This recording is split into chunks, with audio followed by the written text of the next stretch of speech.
Well, hello everyone, and welcome to the Trade Ideas Live Trading Room recap for Tuesday, November the 15th. My name is Barry Anerson. I'm the moderator of our trading room.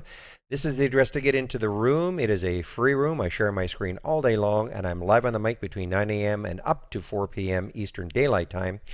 And if you'd like to take out a subscription to Trade Ideas, you can just type this in your browser, click on it, and you'll be taken to a subscription page, and you'll see a promo code there.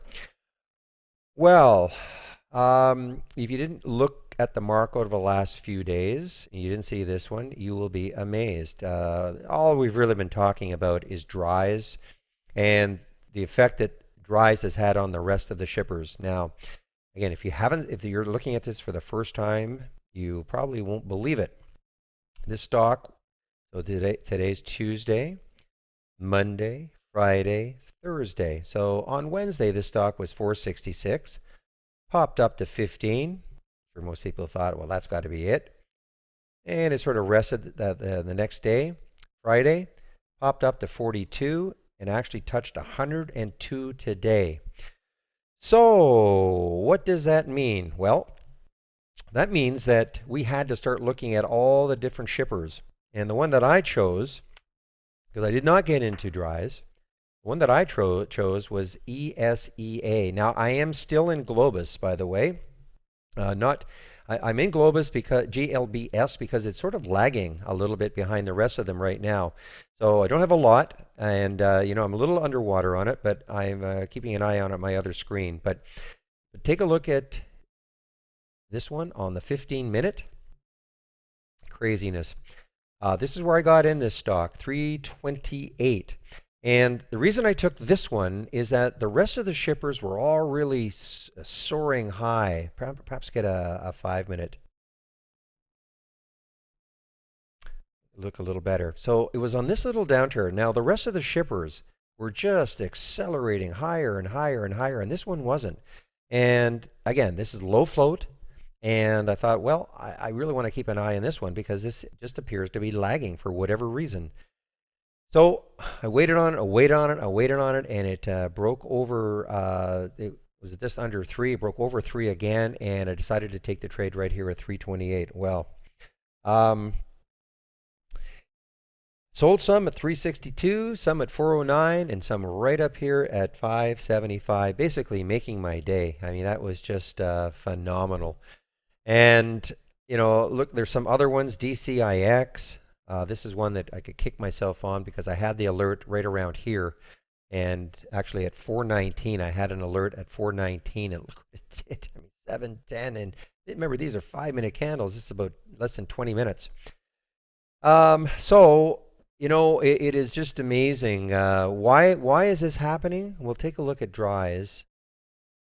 And one of the reasons is that now we have the float on this one is really about 500,000 shares. And the short float percent, which we update. I'm not sure where we're getting our data from. Our data is a little bit off, perhaps, but nonetheless, the thing is that when you have a situation with a stock with only about 500,000 in the float and a high short float percent, which this one does, I think it's over 30%. So what does that mean? Is that even if the news isn't necessarily incredible, because I think what their news was here is that they sold some ships for, I don't know, $25 million. Well, that just pumped everybody up. And of course, low float, which means there's low supply of the stock but high demand. That's what's causing this to move up. But also, all the people who were short this are scrambling to cover, and so on and so on and so on. So that's kind of what was happening with this one. So and the rest of them, all these shippers, they all have low floats. They're all well under 20 million shares, which is, quite low in the float. Some of them are crazy, like 500,000 shares in the float.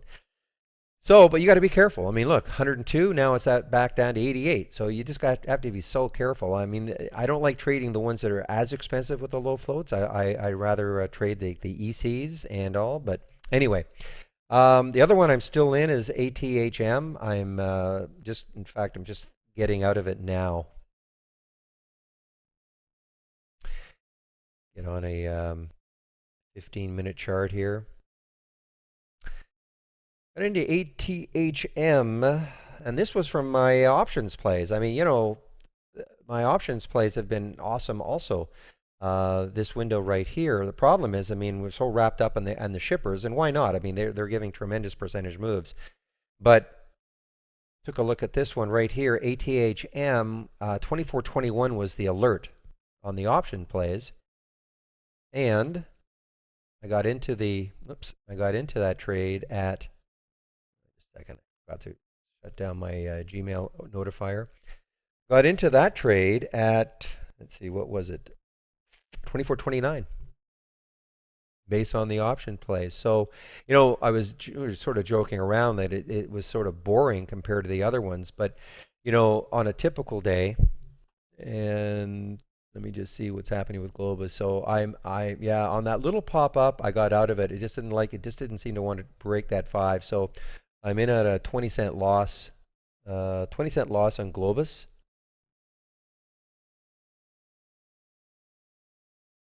One second, I want to confirm it all in my.